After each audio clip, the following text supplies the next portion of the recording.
Let's start by learning the knit stitch and the purl stitch. The symbol for the knit stitch is a vertical line. When I explained circular knitting earlier, I only used the knit stitch. Here, I'll demonstrate the specific knitting technique in slow motion. While knitting, the yarn should be placed below the right needle. Then, insert the right needle from top to bottom, through the first loop.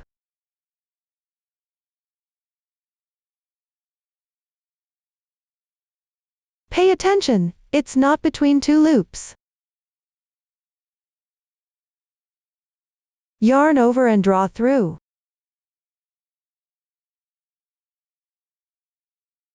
At the same time, release the loop from the left needle. That completes one knit stitch. I'll demonstrate again. The yarn is below the right needle. From top to bottom.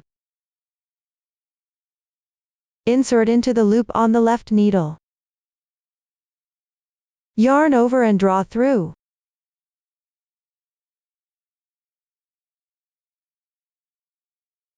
Another knit stitch is completed. This is the method for knitting the knit stitch.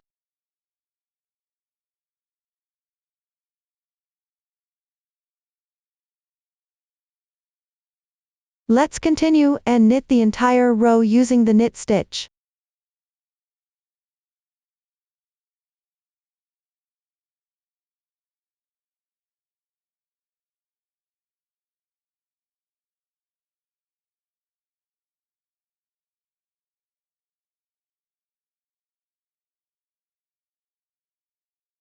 You can notice that, after finishing the knit stitches,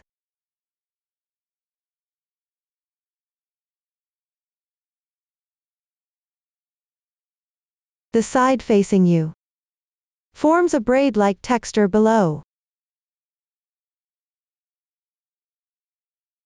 On the other side, there are horizontal lines under the loops.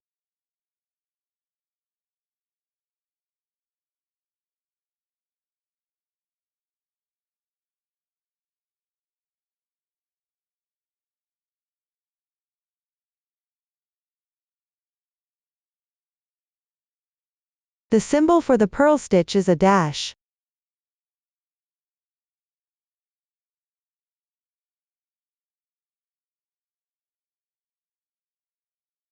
When knitting, the yarn should be placed above the right needle. Then insert the right needle from the bottom up into the loop. Yarn over and draw through. At the same time, release the loop from the left needle. That completes one purl stitch. Let me demonstrate it again. The yarn is above the right needle. Insert from the bottom up into the loop. Yarn over and draw through.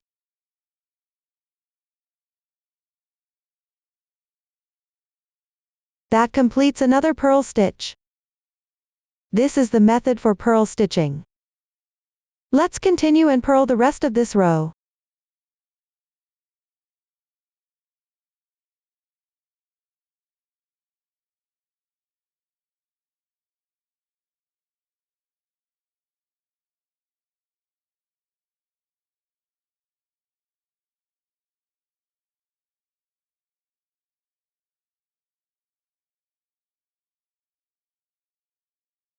After finishing the purl stitches,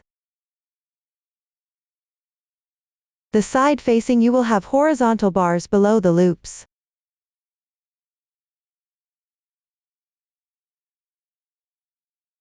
From the back, there will be braids below the loops.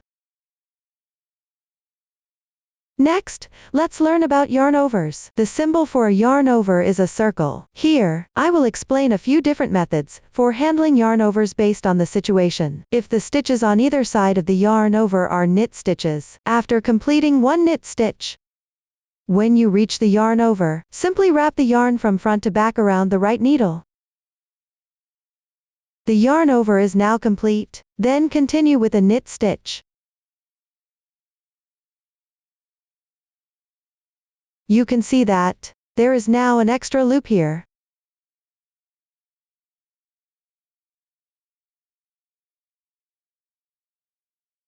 This is the loop that corresponds to the yarn over. Let me demonstrate it again. After completing one knit stitch, simply wrap the yarn from front to back around the right needle. Then I'll do another knit stitch.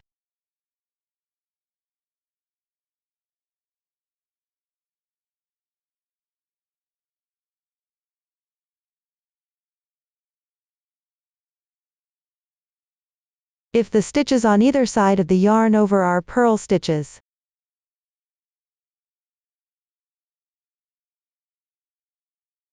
after completing one purl stitch, when you reach the yarn over, wrap the yarn from back to front around the right needle once.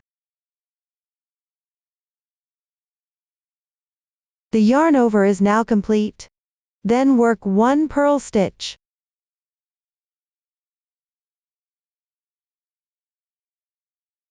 You can see that there is also an extra loop here. Let me demonstrate it again. After completing one purl stitch, wrap the yarn from back to front around the right needle once.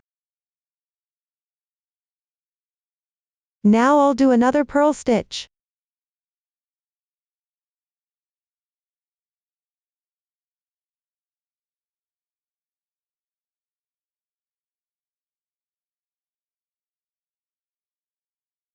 If the stitch to the right of the yarn over is a knit stitch, and the stitch to the left is a purl stitch, after completing one knit stitch, when working the yarn over, you need to bring the yarn to the top first, and then wrap it around once more. The yarn over is done. Then work one purl stitch.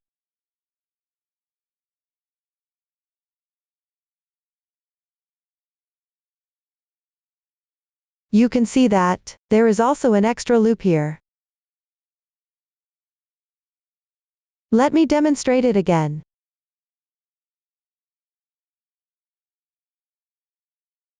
After completing one knit stitch, bring the yarn to the top and then wrap it around once more. The yarn over is completed. I'll work one more purl stitch. If the stitch on the right side of the yarn over is a purl stitch, and the left side is a knit stitch,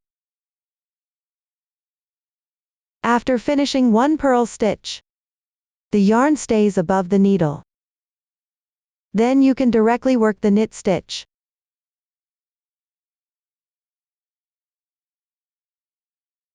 After completing this knit stitch, the yarn over stitch is formed.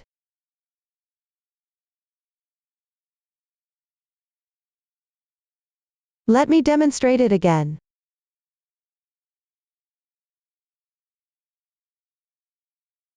After working one purl stitch, the yarn remains on top. Work one knit stitch. And at the same time, the yarn over is also completed.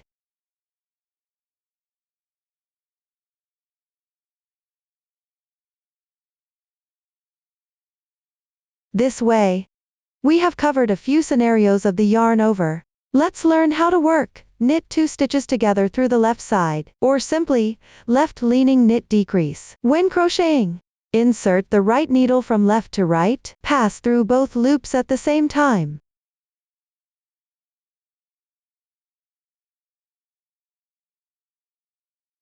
And work one knit stitch. That completes the left leaning knit decrease. You can see that the left loop is on top of the right loop. Let me demonstrate it again.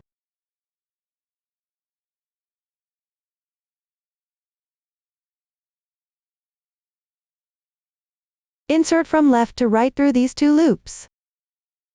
Then work 1 knit stitch.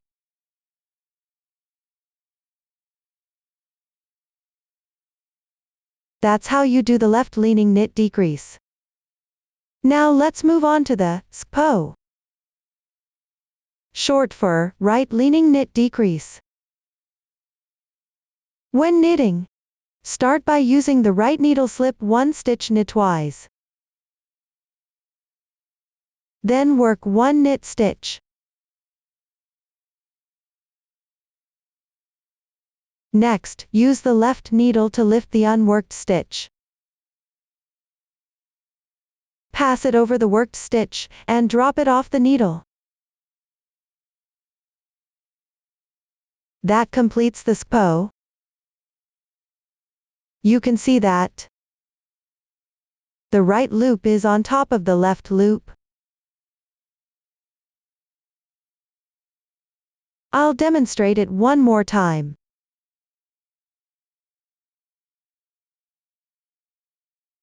The right needle first slips 1 stitch. Then work 1 knit stitch. And pass the unworked stitch over the worked stitch on the left needle.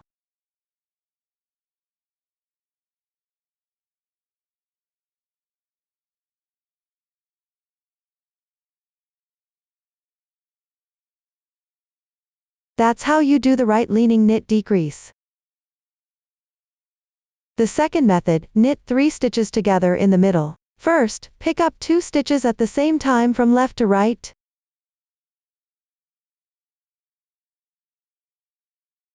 Then work 1 knit stitch.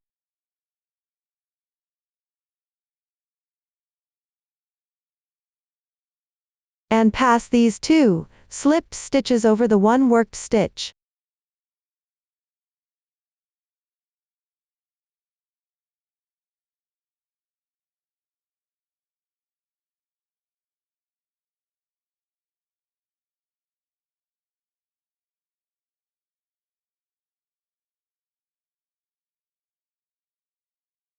That completes the knit 3 together through the back loop. You can see that the middle loop is on top.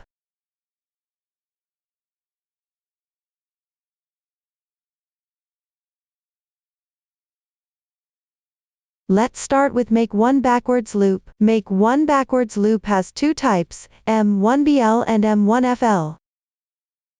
When doing the M1BL, place your right index finger above the yarn. Wrap it clockwise in a circle. Put the loop onto the needle. Slightly tighten it. That's how you do it. You'll have completed 1 M1BL. Let me demonstrate it again. Place your right index finger above the yarn. Wrap the yarn and place it on the needle. I'll demonstrate a few more stitches.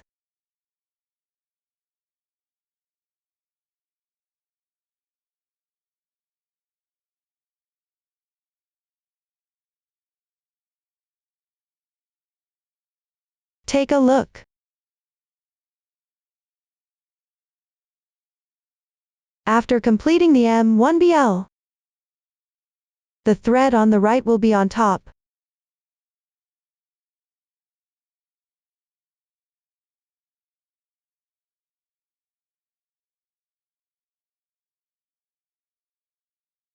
When doing the M1FL, place your right index finger below the yarn. Wrap it counterclockwise in a circle. Place this loop onto the needle. Slightly tighten it. 1 M1FL is completed. Let me demonstrate again. Put your right index finger underneath the yarn. Wrap the yarn and place it on the needle.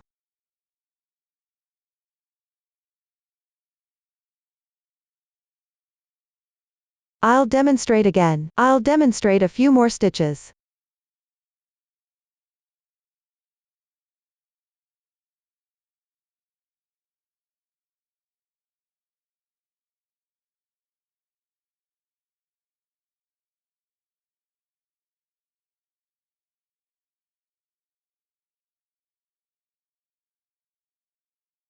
Take a look.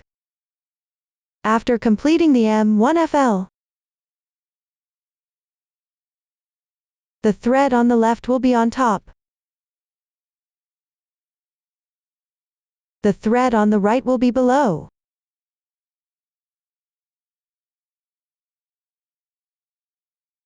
If it's not explicitly stated whether it's a right-leaning or left-leaning increase, it usually defaults to a M1BL. Make 1 backwards loops are generally used for adding stitches under the arm, or when increasing stitches while crocheting shoulder parts from top to bottom.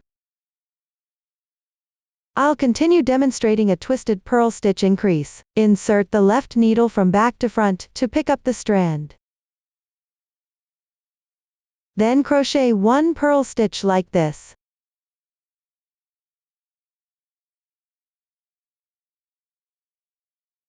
Let me demonstrate again.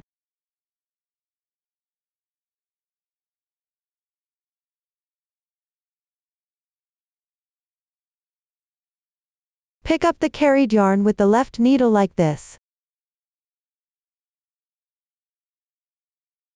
The right needle inserts into the front loop. Then you just knit 1 purl stitch.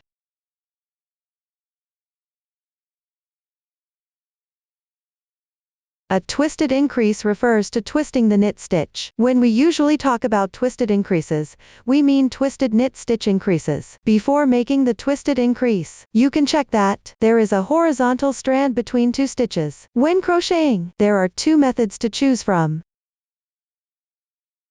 The first, pick up the carried yarn strand with the left needle from front to back.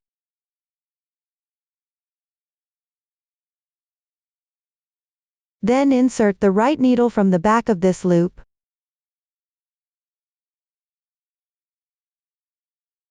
Knit 1 stitch.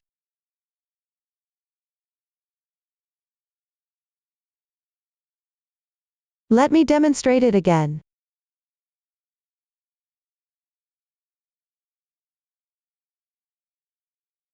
Pick up the horizontal strand from front to back.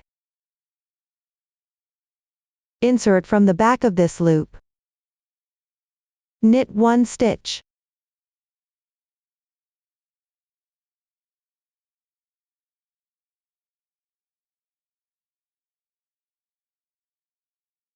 The second method, pick up the carried yarn strand with the left needle from back to front.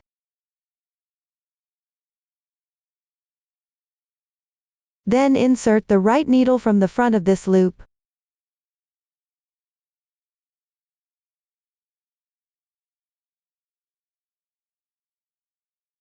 Knit 1 stitch. Let me demonstrate it again. The left needle picks up the horizontal strand from back to front. The right needle inserts from front to back into the loop and knits 1 stitch.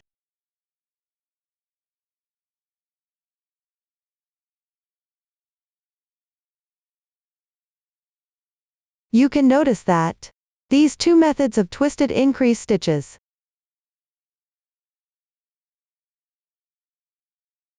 result in the loops below crossing in opposite directions.